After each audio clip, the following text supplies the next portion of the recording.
Townhouse na pulido and hindi sasakit yung ulo mo, eto na yun. My name is Angelo from Townhouse Central and welcome sa ating house tour number 91. Tara, samahan niyo ako. Okay guys, so pagpasok mo from your main gate is your one-car garage. Napakaganda na nung garahe natin dito. May PVC paneling tayo sa buong ceiling natin and ang lalaki na rin ng pin lights natin dyan. So meron tayo dito total lot area of 52.5. Almost 3.4 or 3.5 meters yung frontage natin dyan. So malapad pa rin yan maski SUV pasok natin dyan. And dito yung ating main door.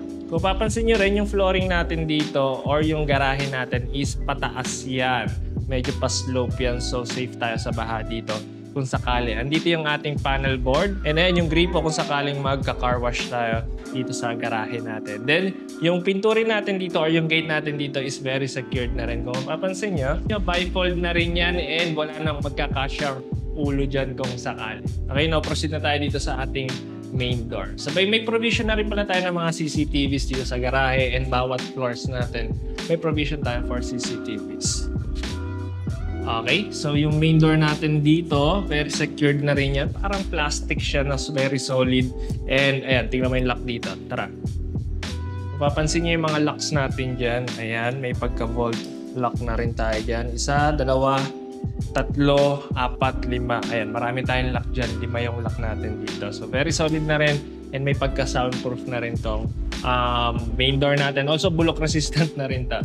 Okay, so pagpasok mo from your main door is your living area. Napakaganda ng ceiling natin dyan. May PVC paneling tayo dyan na light yung kulay. And napakaganda rin itong false ceiling design natin. May mga pin lights dyan and modern ceiling lamp dito sa gitnang part. So maliwalas dito sa ating main living space. Kasyang-kasya dito ang sectional sofa na malapad. So may dalawang option ka dito dito sa mga pre-selling natin Pero sa ngayon wala tayong ongoing project na one-car garage. Meron tayong next project yung 2-car garage natin, which is papakita ko rin yung layout after netong video na to. So yung magiging finish dito, yung makikita nyo mga materials natin, yung mga ceiling natin, yung mga bintana, yung mga pinto, yun rin yung gagawin natin dun sa ating pre-selling project. Ang pinagkaiba lang is yung layout since 2-car garage yung next project natin. Okay, so tara, proceed tayo. Dito sa kitchen natin, yung ceiling natin na yan, meron pa ring false ceiling design and may mga drop light dito sa gitna ng ating dining table set. You can fit here a 4 to 6-seater na dining table set. Meron kang single wall layout kitchen, may dual sink, may mga under cabinet lighting, and very premium na rin yung mga ginamit nila dito, cabinetry. Glossy finish yan, so mas madaling linisin and mas premium tignan. Okay? Yung mga faucet natin dito is may mga pull-outs na rin and dual sink. And may mga pull-out drawers na rin tayo dyan. Backsplash natin, glossy na rin so mas easy i-maintain yan. Then sa likod na part natin is meron tayong provision para sa ating mga water pump and dun sa ating water tank. And andito yung ating toilet and bath. Now ito lang para dito sa ating first floor. Akit na tayo dun sa ating second floor. Tara! Okay, so need ko rin pala kayong i-inform guys na sold na rin tong property na to. Itong 1-car garage natin. Pero meron tayong 2-car garage na pre-selling. Pero yung makikita nyong finish dito, mga pinto, mga ginamit na materials, yung mga tiles, yung ceiling natin, almost the same. Actually, medyo mas magiging upgraded pa dun sa pre-selling project natin na matatapos this October 2025. Okay? Now, dito muna tayo sa ating bedroom number 1. So yung space natin dito or yung luwag may pagka-identical rin dun sa kakalabasan dun sa ating 2-car garage. Ito yung ating bedroom number 1. Ito yung ceiling natin, PVC paneling na may natural wood finish design. And ang nasabi sa akin, maglalagay pa sila dun ng cove ceiling design sabay may fluted wall panel na ilalagay dun sa pre-selling project namin. Okay? So meron tayo ditong sliding window which gives you an access to your fire escape and yung air well natin. And ito, very premium na rin yung cabinet na to. Maganda dito sa developer na to is very pulido yung pagkaka-finish natin. Pati yung mga kasulok-sulukan natin dyan, yung mga pader, lahat-lahat dyan, pwede sa maarte yan kasi wala ka masyadong makikita na alon-alon or mga hindi pantay. Lahat yan pantay. Okay? Pati itong cabinet natin, napaka-slick ng pagkakagawa. Napakaganda ng workmanship nila dito dahil wala ka masyadong makikitang need na back job or mga need pang ayusin. Okay, so yung mga likod na bedrooms natin, ang provision lang natin dito is window type na AC unit. Okay, napunta na tayo sa ating bedroom number 2. So yung toilet and bath natin, siguro magiging ganito na rin yung toilet and bath natin. Meron tayong sink dito, wall-mounted. May natural wood finish design tayo dito na cabinet. Medicine cabinet, toilet, and yung shower area natin. Yung mga shower set natin, yung mga toilet, and yung mga walls natin, I think magiging identical to dun sa pre-selling project natin. Yung ceiling natin, naka-PVC paneling pa rin, and may provision tayo para sa ating heater. Isasakal mo na lang. Okay? Ito yung ating bedroom number 2. Ito yung maluwag na bedroom. Okay, dito sa bedroom natin, ganito lang rin yung magiging bintana natin dun sa ating pre-selling project since magiging identical rin yung facade natin. So kung ano yung nakita nyo dun sa labas, sa harap, ganun rin yung magiging finish dun sa ating pre-selling project. Okay, ganito kaluwag yung ating bedroom number 2. So wala tayong balcony dito. Maliban dun sa third floor, may balcony yung bedroom doon. Pero dito, ganito kalalaki yung ating mga built-in wardrobe dun sa ating master bedroom. Sabay yung ceiling natin, ayan, plain lang siya pero may PVC paneling. So mas easy i-maintain and linisin. Kasi yung mga cove lights rin kasi, minsan nag-accumulate ng mga alikabok yung ibabaw ng cove light natin. Pero dito, easy to maintain it. Okay? Flooring natin dito is meron tayong wood-like tile finish and then dito yung inyong magiging media wall. Okay? Yung mga salamin natin dito sa mga bintana, is reflective yan sa labas. So parang may salamin yan dun sa labas so hindi ka kita sa loob during daytime. Pero pag nighttime, need mo ng kortina kasi kung nakabukas yung ilaw mo dito sa kwarto ninyo, kita ka dun sa labas. Okay? So yun lang para dito sa ating second floor. Okay na tayo sa ating third floor. Tara! Okay, so kung townhouse developer ka and may townhouse project ka na gustong i-feature dito sa aming YouTube channel, contact nyo lang kami dito sa aming contact number dyan. Also, hit the like button and the subscribe button. Tara! Okay, so dito sa third floor natin, meron pa tayong 2 bedrooms. Dito yung ating bedroom number 3. Almost same lang siya ng design dun sa baba. Medyo may pagka-high ceiling lang to compared dun sa baba. Andito yung ating built-in wardrobe. Ayan. May provision tayo para sa AC unit, window type, and sliding window which gives you an access to your fire escape and your air well. Okay, dito yung inyong magiging media wall sa side na to. Ito yung pinto natin. Yan, very modern na and bulok resistant na yan. Okay? So itong mga project natin, pati doon sa pre-selling project natin, pwede mo pa ito i-convert into a 4-story. Yung mga pundasyon natin dyan, yung mga electrical natin, pati yung mga tubo natin dyan. Naka-ready yan para sa 4th floor kung sakali. So kung gusto mo maglagay ng roof deck or additional bedroom pa sa likod or isang malaking master bedroom dun sa 4th floor natin, pwede pa yun. Since pre-selling pa yung next project natin. Actually, pati itong project na to is pwede mo pa itong lagyan ng pang-4 na floor kung sakali. Medyo magbabakbak ka nga.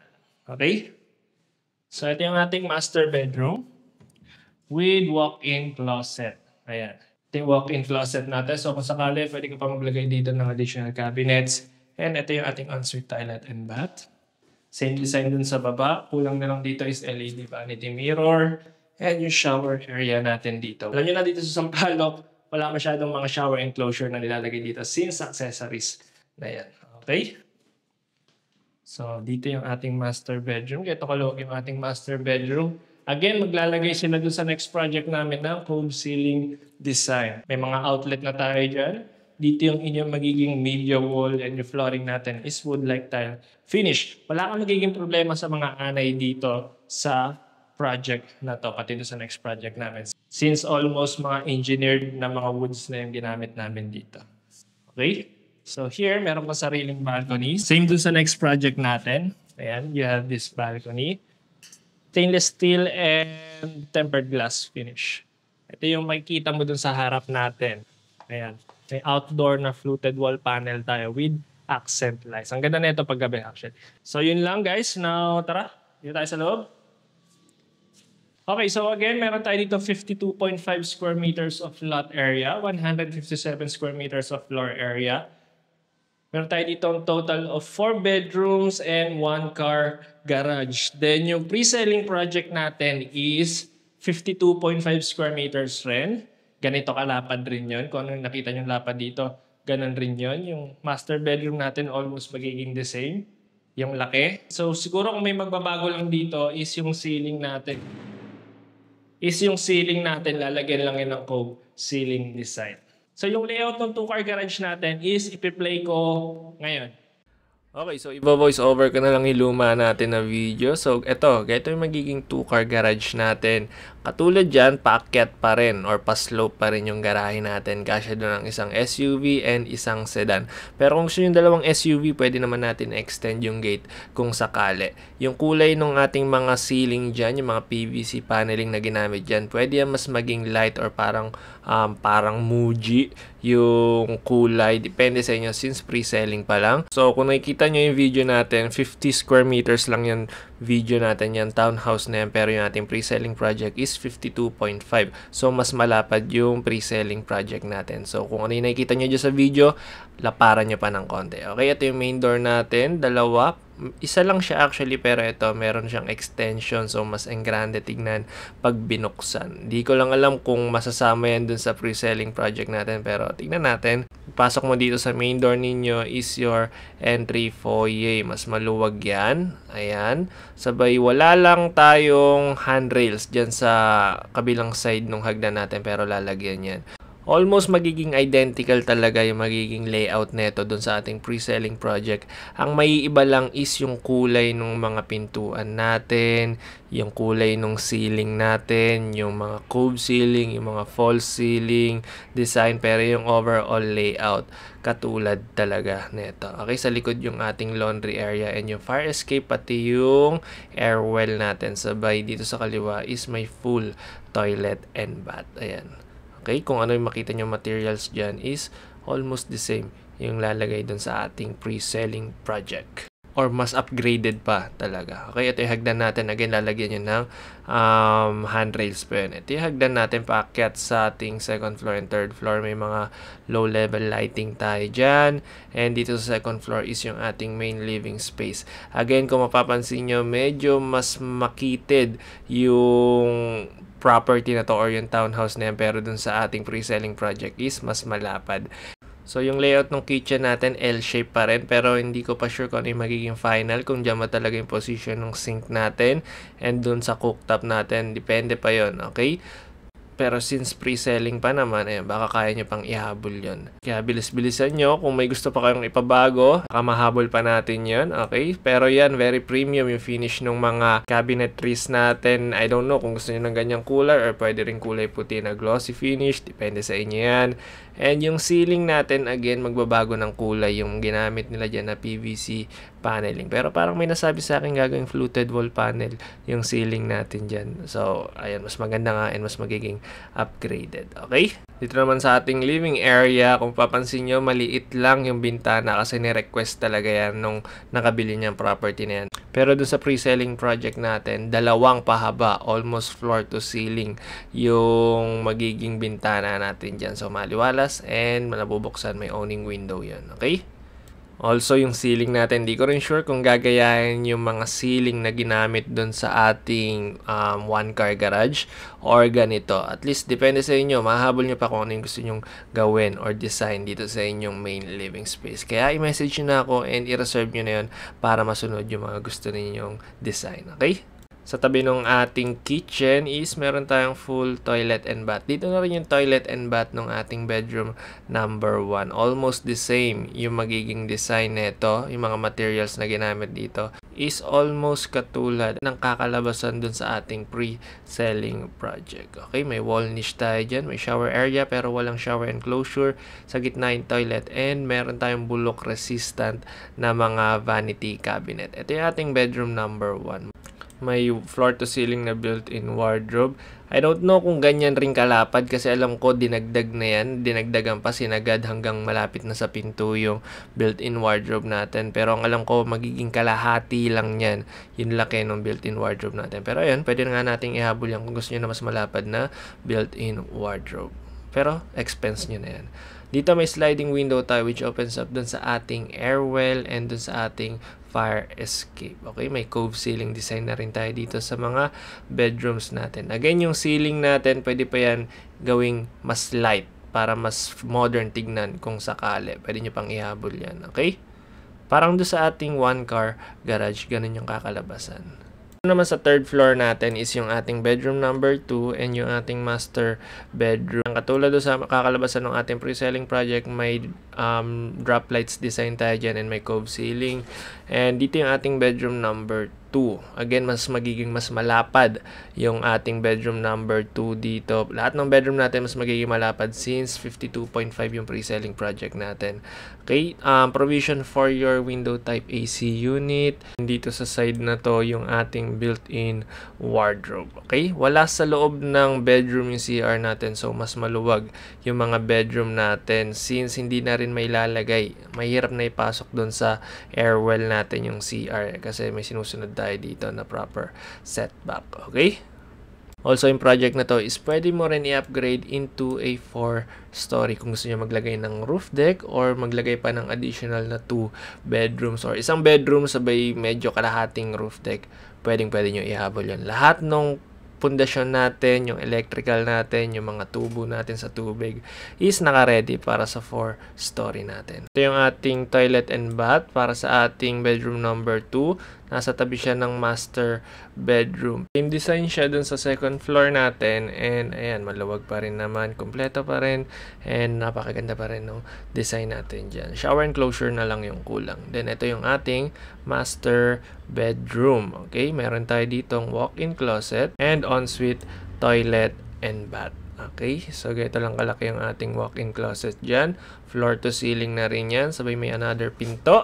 Yan yung ating ensuite toilet and bath. Okay, may provision na rin lahat nung toilet and bath natin para sa heater. Okay, black fixture rin pala yung mga nilalagay nila dito sa ating shower area. Okay, sabay, ayan nga, yung ceiling natin is katulad pa rin. Medyo dark pa rin dito sa project na to. Pero again, meron tayong chance para baguhin yung kulay kung gusto nyo ng mas light yung ating flooring and yung ating ceiling. Gagaya nilang kulay is yung kanina nating one-car garage. Ganon yung kulay, mas light dito. Okay? Again, yung bintana natin dito mas maliit kasi ni-request yan nung kabili netong unit na to. Okay, ito talaga yung kakalabasan ng kulay, yung bintana, and may balcony dito sa ating master bedroom. Okay guys, so ngayon naman ipapakita ko yung pagtatayuan ng pre-selling project natin. Okay, so dito yung street ng pagtatayuan natin. Matatapos to this October 2025. As you can see, malapad na rin yung kalye natin dyan. Maski may double side na parking tayo dyan. Nakakatagos pa rin dyan. And ito, stage natin dyan. Magbubuhos na sila sa second floor. Yung harap natin is may puno dyan and malapit to sa Blooming Treat, Espanya. Okay? Maganda, tahimik, and flood-free na rin yung area natin. Also, napakalapit nito sa mga public transport natin, sa mga sakayan ng jeep, papuntang Espanya, sa U-Belt, papuntang Intramuros, Asal, Quiapo, Mapua, FEU. Siguro mga 2 minutes walk lang papunta sa mga sakayan natin. Okay? Okay, so kung interested ka dun sa aming pre-selling project this 2025, this October 2025, kindly send us a message dito sa contact number namin para ma-view nyo yung area or yung vicinity ng pinagtatayuan ngayon namin na new project. Again, my name is Angelo from Townhouse Central. That's it for today. See you at the next Townhouse. Bye-bye.